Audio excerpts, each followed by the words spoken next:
mentioned, we're in segment 3 of this, and this has been a blast already. Dayton Christian baseball lore with the baseball demigods, not gods, but demigods. The fathers of DC baseball. So the Godfather of DC baseball right here. So who wants to lead off? This is going to be a fun segment. This is going to be sort of you guys get to dictate what happens, and this is sort of most unforgettable moment, player, game, whatever that might be. That you go, I will 50 years from now, if I'm still alive, I'll remember this play. That this will stick out in my head. So, Doug, you want to? Yeah, the first one for me would be last year's sectional final against Arcanum, playing at Fairborn. We've got 2 strikes, right, 2 outs, Dryers at the plate. We're done. I think we're done. Right? Everybody thinks we're done at that point. Well, we've not hit the kid all game hard. We scored 1 run the whole game. We're down 2-1. He wasn't that great a pitcher, but man, he was that great a pitcher. He was a phenomenal pitcher, just didn't have great stuff. So Andrew hits a double, Edge gets hit. They advance to second and third on a pass ball. Griswold comes up, Seth. K's on a ball in the dirt, doesn't hesitate, breaks it down the first base line. Let's be honest about it. This ball didn't even make it to the plate. Didn't make it to the plate. That he tried to swing and hit. He did. The ball didn't make it to home plate. 58 feet. The catcher's arguing that he caught it off the bounce. All you can hear the catcher screaming at the umpire behind home plate, I caught it off the bounce! I caught it off the bounce! So Grizz takes off running. They never throw the ball to first. And they did, but it was until all late. They actually hit him. Right, until in late. the back of the helmet. Grizz is 2 steps past the bag before the kid finally throws it. It hits him in the back of the helmet and 1 run scores. Yep. And then we have first and third. So that tied it? That Tied the game at 2. And then a funny story was I remember I've told it before on with you guys interviewed us after the game was I remember back after tryouts we're in the warehouse cold really and we're practicing a intentional pickoff with runners on first and third and Sam Jackson looks at me as a senior and of course I'm the new coach so they don't really trust me yet. He goes, Coach, we're never going to run this. Why are we wasting time doing this? And I'm like, and they're all looking to Coach Bauer like, save us. Like, why are we doing this? This would come from the same guy where we probably have 8 plays that we never run. Yeah. But I always put them in because there might be that one game that we might want to run this. So we have first and trick third. play, if you want to call it, or whatever the case. We have first and third. Griswold gets him picked off intentionally on purpose, and the first baseman basically runs him all the way to second. We score the run, and Griswold goes into a fetal position between first and second. Lays on the ground, and we obviously win 3-2. Yeah. And it was just incredible effort out of the box by Grizz and winning a game where you K. Yeah, I was going to say, literally, when you think about a play, a kid made 2 outs in the same inning and drove in 2 runs. When you see a play that you go, this is how you draw it up, but it was, it was improbable because we were all sweating. You guys should come over to his house at Christmas time. But no. How about you, Matt? What do you got? Well, I think the unforgettable moment, as we all sit around this table, beating Troy Christians is obviously just a little bit extra, a little cherry on top. So you guys know how it is, but I'm gonna push one game down. So we were down at Cal Ripken Complex in Myrtle Beach. We had just played a doubleheader down there. Game 1, we won the game. We ended up winning 5-4. A rule book call was blown. They took the 2 runs back. Our kids were down to Ballard High School out of Kentucky. Took the runs away from us and called the game. It was the most bizarre thing. It was a rule book call. They blew. Charles Brad's dad, I'm pretty sure, threw the rule book at the umpire. I got ejected. It was all around just nonsense. And the guy came over and apologized to us, said it was a bad call. I said if we wanted to go 500 some odd miles from bad officials, we'd have just stayed home. You said we have bad umpires. Southwest Ohio. This wasn't Jim Joyce, right? Yeah, not Jim Joyce. So, now you're mentally prepared. Like, okay, we got to try and play again against a different school. And we went and got the guys a little bit of lunch in between games real quick, and we look over and kind of stretching, kind of eating a hot dog is Sam Griswold. And he's just laying flat down on the ground. We're like, Grizz, get up and get stretched. And he kind of started smirking. We're like, what in the world is he doing? He stands straight up, and he has got mustard and ketchup all over the front of his pants. He's embarrassed now. So that kind of lightened the mood a little bit. After the tough, quote-unquote, loss right there, we go straight into the next game. We are down 9-0 in the first inning, and you are demoralized knowing that that's happening with your number one on the hill. And I finally walked out there. There was 2 outs, and I handed him the ball, and I said, you're going to figure out how to get out of this mess. We had 7 errors in the first inning and was down 9-0. Chip away, chip away, chip away. Sam starts throwing the ball really well. Matt Lee, bring up his name earlier. It's 11-11. And he looked at me and goes, I'm ready to go to the beach. And I'm like, uh-oh, what does this mean? He's on third base, and there's 1 out. He goes 3/4 of the way home and then sprints back to third. I'm like, dude, what are you doing? He goes, I'm stealing home. Next pitch, I kid you not, fastball right down the middle. The catcher catches it, drops it. Matt Lee slides in. Game over. We won 12-11. That's awesome. I will never, ever forget that moment. So we went from coming back winning, having a little goofy time in between, and then guys just fighting and beating the team out of North Carolina. And they were so happy. And I'm telling you right now, our huddle was, let's get to the beach. You know, and that's just what it was. They had fought. They had put. I mean, that's so much emotion in 2 games. You know, and they did a great job. I was really impressed with that. And then one of the moments, I'll never forget, followed up that game. It was just kind of like a trifold. And we get back to the hotel, and guys around the pool, and here goes Griswold. Mid-air. You were worried about this. He is going to Be all right. He is just jumping in midair. And you see he's getting ready to land in the pool, and he goes, my cell phone's in my pocket. Right in the water. And I said, he gets out. Oh, he was trying to reach for it, throw it out, and boom, right in the water. So, Coach Worley had to wash his mustard stain and ketchup stained pants, and he had to let Grizz borrow the phone. I said, you better call your mom and dad, let them know you have no communication with them except for through the coaches now. So it was a great trip, and learned a lot about the kids. And they played so much ultimate frisbee. It was crazy on the beach, and got a lot of blisters and a lot of suntan, and just the camaraderie that was built, I really think led to our 16th season. So again, the stuff that they did off the field really just kind of molded them. So sorry it took so long. No, we didn't get to go to Myrtle Beach or anything like that. We went to Akron one year, I think. Oh, The all-time winningest coach didn't get a big trip. at the beach. My very first year, we went to down to Tennessee to a camp down there. There was a tournament. I guess we had won it the year before. Graduated 9 seniors, senior starters. Top 3 pitchers graduated. Came down there, and everyone was thinking, "Oh, this is the team."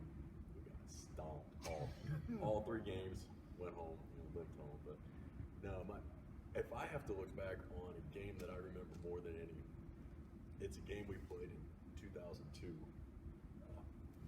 Excuse me, against Troy High School, not Troy Christian, but Troy High School, GWAC Troy. We scheduled that year purposefully every D1 school that would play us, and my philosophy was they're not going to throw their number 1 at you. They're probably going to throw their 2 or 3 or maybe even their 4 at you, and I could throw my 1 or 2 and I could knock some teams off. A guy who was my mentor for many years, a guy named Frosty Brown. I don't know if you're familiar with Frosty. Frosty coached at Bethel High School, and I played him every year, and he stomped me year after year. He had just moved over to Troy High School, and he said he'd schedule me. And I think he threw his 3, and I threw my 1, and we knocked him off that day. And that was probably the biggest win of my career. Not just to beat a D1 that was a solid D1, but to beat my mentor. kid named Danny Carlton, center fielder. We were up 2-1 last inning. Ball hit to the outfield. Kid was on second.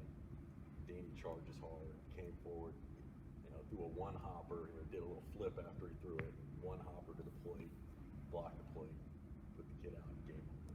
So that's how that game ended. That's the best Get a hug from your mentor, congratulations, kind of thing. It made it all worthwhile. It was a big moment for Dayton Christian baseball. It was a big moment for me. Yeah.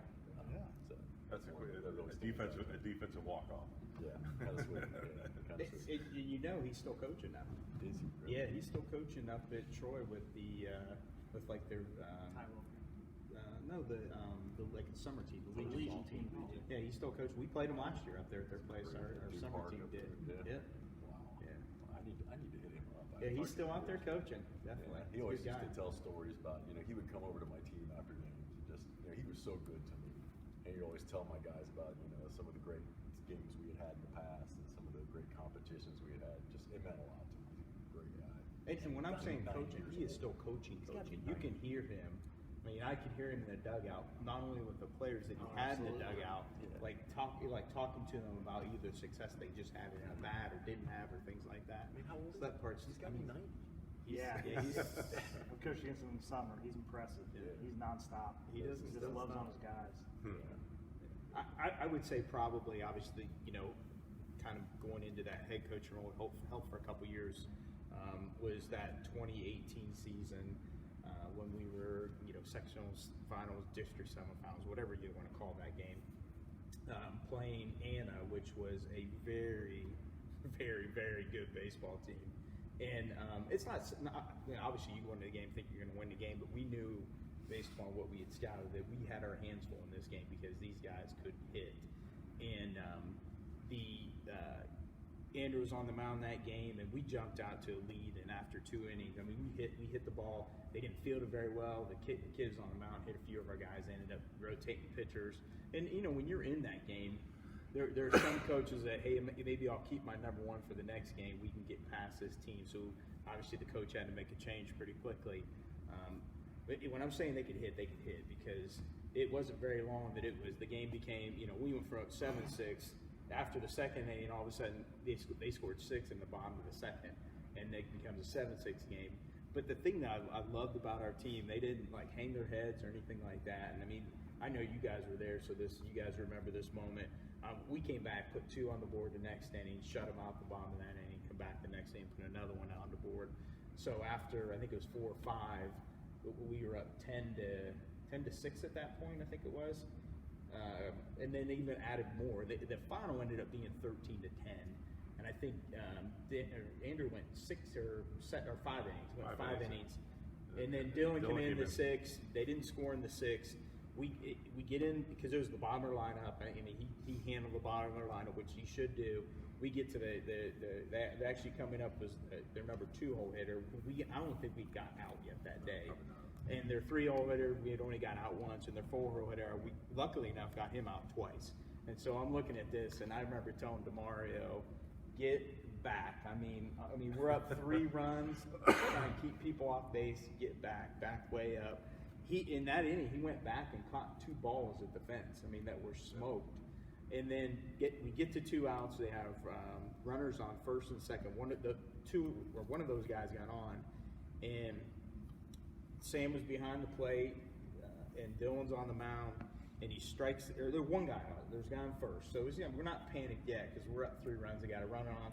The tying run's on deck, not even up to the plate yet. And Dylan strikes out a kid on a nasty slider in the dirt, and Sam he blocks it, stands up, and overthrows Justin at first base. And so now they have first and second with the tying run coming to the plate, and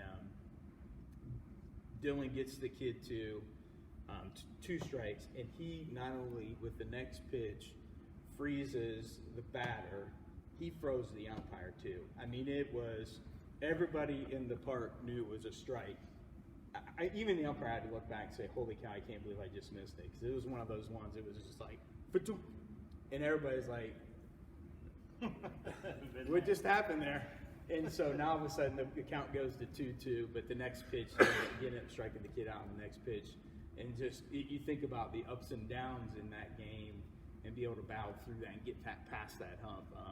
To me, that's just a game that would be special for a lot of different reasons. Obviously, Dylan was a part of that. Being my son, there's that pressure as a coach, but the excitement of that. But just to see how those kids battle. I mean, everybody contributed to that game. We scored 13 runs. So it's just we knew we had to do that going in. We won the game before that 3-1. It was Miami East. It was 3-2. 3-2. Yeah, won the game 3-2 before that. And so going to the next game, this is going to be a slugfest against this team. We're going to have to score runs, and that was the approach that we took and got it done. And I can remember even that game. It was interesting because, and again, I was keeping Game Changer, so the memories start flooding back. But I can remember, that team was David Moyer was the only senior that played, and then you had Sam, and then it was a sophomore team. I mean, it was Justin and Andrew and Dylan and Seth and all those guys. Batman. And I remember coming up to talking to one of the because they were just, they were heads were going to explode. Like they couldn't believe it. I talked to one of the guys and one of the parents, and I said, so you guys got guys coming back? And they go, oh, we lost a bunch of seniors. You guys lose a bunch of seniors too? And I said, no, it's like 6 of the 9 guys are sophomores, and you just saw this, just like, oh my goodness. Adding insult to injury. I was like, but that was that was if you think about going into that 2018 season, we had that I think there was the 4 of them at the time, the 4 freshmen that all started that year. Batson, your son, Dylan, and Andrew. And then going into that, the other key piece of that team, their freshman season, was Owen Gibney, who was coming back as We thought. yeah, right. So you think about it. He was a sophomore. He'd be coming back as a junior. Shortstop, our top pitcher from the season before, and all of a sudden he decides he's not going to come out. So we take that hit. You take the hit of losing Joe Hardy, and then of course as we're adding, this wonderful field, we're adding the batting cage, and during that process, Coach Pav has a stroke. So all those things kind of happen at the beginning of the season, but when I was looking back, and it's always interesting to look back at the key dynamics of the team, but what we added that year was we added Justin Dilhoff as a sophomore, right? He come into the school as a sophomore, and DeMario decided I wasn't going to play baseball my freshman year because I'm going to focus on AAU basketball and lifting for football. This is a kid that played select baseball his whole life, and all of a sudden you get to high school and you're not going to play, and it just baffled me. But him coming back that year, it was just, that was all the difference maker. Those 2 players filling in spots that we had lost going into that year. Absolutely.